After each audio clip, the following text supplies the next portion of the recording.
Deputy CM उप मुख्यमंत्री के पद का कितना महत्व है, इस पर चर्चा करेंगे। नमस्कार, मैं प्रदीप मौर्य आप सभी का स्वागत करता हूं। बिहार में सरकार गिर गई है और नई सरकार फिर से बनी है।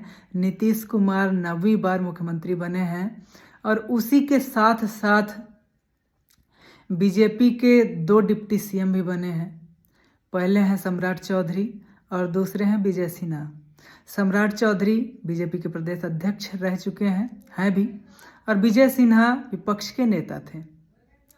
तो अब सवाल ये उठता है, क्या डिप्टी सीएम पद संवैधानिक है या नहीं?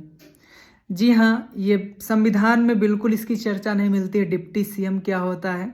मैं संविधान की किताब लेकर के बैठा हूँ आप सभी के बीच में। इसमें मंत्रिपरिषद के गठन की बात कही गई है। तो आर्टिकल 163 इसमें बताया गया है, राज्यपाल की सहायता और सलाह देने के लिए मंत्रिपरिषद बनाया जाएगा। राज्यपाल को सहायता यानी कि राज्यपाल 163 के तहत एक मुख्यमंत्री की शपथ करवाएगा और उसके बाद धारा 164 में आर्टिकल 164 में ये कहा गया है कि मंत्रियों का भी गठन किया जाएगा, मंत्री भी शपथ लेंगे।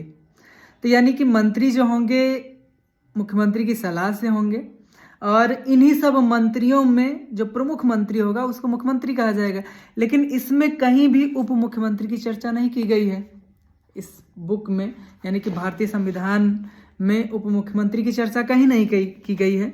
तो अब सवाल ये उठता है कि जब संविधान के अनुरूप नहीं है तो उप मुख्यमंत्री बनाए क्यों जाते हैं, और इस विधि की शुरुआत किस पार्टी ने सबसे पहले की, और अगर जिसने भी सबसे पहले इसकी शुरुआत की तो उस समय सुप्रीम कोर्ट ने इनको मना क्यों नहीं किया, या इनकी जो पार्टी थी उसको चुनाव आयोग से कैंसिल क्यों नहीं करवाया।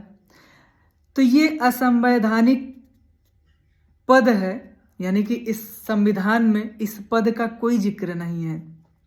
तो अगर हम कहें कि डिप्टी सीएम का क्या महत्व है, तो एक तरीके से हम कह सकते हैं कि डिप्टी सीएम का कोई महत्व नहीं है। डिप्टी सीएम बराबर मंत्री यानी कि मिनिस्टर के बराबर ही डिप्टी सीएम होता है।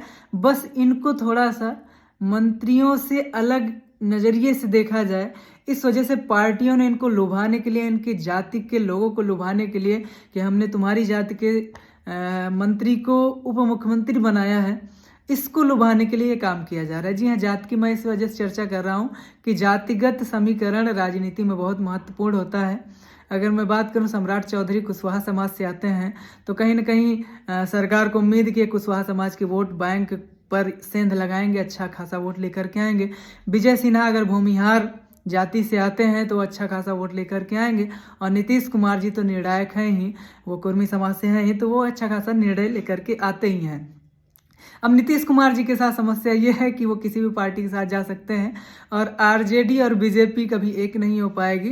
तो नीतीश जी उसका फ़ायदा उठाते हैं और वो कभी तेजस्वी जी की पार्टी राष्ट्रीय जनता दल के साथ मिलकर के सरकार बनाते हैं, तो कभी भारतीय जनता पार्टी के साथ मिलकर के सरकार बनाते हैं। अगर मैं बात करूं तो बहुमत किसके पास है, तो सबसे ज़्यादा अगर मैं देखूं विधायक किसके पास हैं, तो राष्ट्रीय जनता दल के पास हैं, और फिर 45 विधायक ही जेडीयू के पास हैं, यानी कि तेजस्वी के पास 79, बीजेपी के पास 78 और नीतीश जी जेडीयू के पास सिर्फ 45। तो सोचिए, सरकार 45 वाले की बन रही है और जो सबसे ज़्यादा वाले हैं वो विपक्ष में बैठेंगे। तो आप क्या सोचते हैं डिप्टी सीएम के बारे में? आप अपनी राय जरूर दें। मेरे हिसाब से ये पद असंवैधानिक है, और असंवैधानिक जो संविधान के अनुरूप नहीं है, तो ऐसे पदों का सृजन नहीं करना चाहिए। आप क्या सोचते हैं कमेंट बॉक्स में बताइए, और वीडियो अच्छी लगे तो शेयर करिए। Thank you.